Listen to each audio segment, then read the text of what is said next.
আসসালামু আলাইকুম। সুপ্রিয় দর্শক, 5 মিনিট ট্যুরিজমের পক্ষ থেকে আপনাদের সবাইকে স্বাগত। আজকে আমি আপনাদেরকে জানাবো কিভাবে সিঙ্গাপুর ভিজিট করবেন এবং ৩ থেকে ৪ দিনের প্ল্যান কিভাবে সাজাবেন এসব নিয়ে বিস্তারিত। প্রথমেই আপনারা চেষ্টা করবেন রাতের ফ্লাইটে টিকিট বুকিং করার জন্য। যদি রাতের ফ্লাইটে যান তাহলে সকাল ৭টা থেকে ৯টার দিকে আপনারা সিঙ্গাপুরের চাঙ্গে এয়ারপোর্টে পৌঁছাবেন।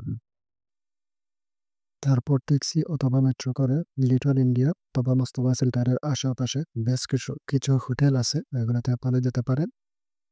মোস্তফা সেন্টারের পাশে আছে জেইট হোটেল, লিটল ইন্ডিয়াতে আছে হোটেল ইট্রাল। এই দুই হোটেলের খরচ মোটামুটি ৮ থেকে ১২,০০০ টাকার ভিতরে, সিঙ্গেল অথবা ডাবল রুম। হোটেলে উঠে ফ্রেশ হয়ে তারপর আপনার মোস্তফা সেন্টারে বাঙালি হোটেল আছে বেশ কয়েকটা, এখানেও নাস্তা শেষ করে বের হতে পারেন।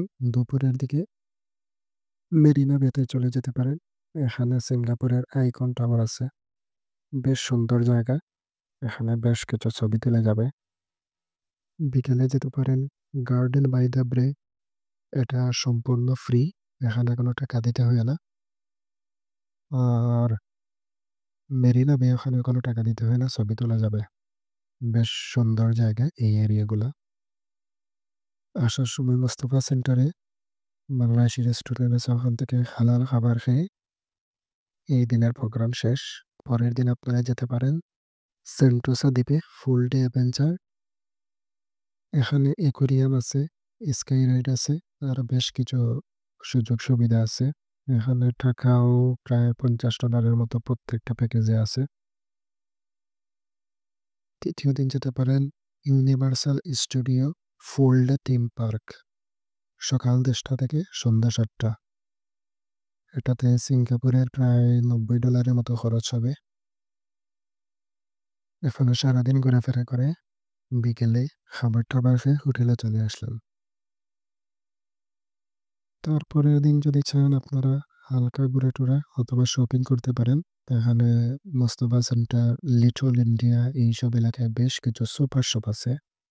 সুপার শপ ছাড়াও আরও কিছু দোকান আছে, ওখান থেকে আপনারা বাজার টাজার করতে পারেন।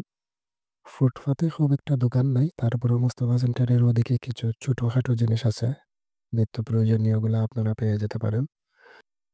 সিঙ্গাপুরের সবচেয়ে ভালো দিক হলো আপনারা দিন হোক রাত হোক নিশ্চিন্তে ঘোরাফেরা করতে পারেন, এখানে সিকিউরিটির কোনো সমস্যা নাই।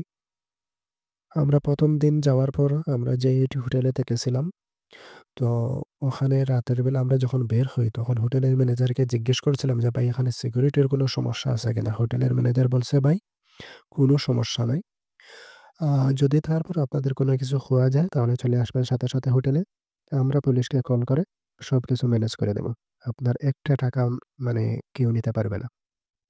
তারপরে আমরা প্রায় ৩ রাত থেকেছিলাম। ৩ রাতই আমরা রাতের বেলা ঘোরাফেরা করছি আমরা ২-৩ জন করে, করে। যদিও আমরা ৬-৭ জন গিয়েছিলাম। আমরা রাতের বেলা কোনো সিকিউরিটি ফিল করি নাই। একদম নিশ্চিন্তে আমরা ঘোরাফেরা করছি। খাবার-টাবারের ব্যাপার হচ্ছে মোস্তফা সেন্টারের এদিকে আপনারা বেশ কিছু বাঙালি রেস্টুরেন্ট পাবেন। প্রচুর রেস্টুরেন্ট, হালাল আছে সবগুলাই। খাবারের কোয়ালিটি আমাদের বাংলাদেশি খাবারের মতো, দামও খুব একটা বেশি না। রাতের খাবার হচ্ছে বাংলাদেশি টাকায় ৳৬০০-৭০০ মতো পড়ছে। খুব ভালো যদি খাই। আ নরমালি আমরা ৳৪00-৫০০ ভিতরে খাইছি। দুপুরের খাবারটাও ঐরকমই। আ সকালের নাস্তাটা তো আ আমাদেরকে হোটেল থেকে দেওয়া হয়েছিল।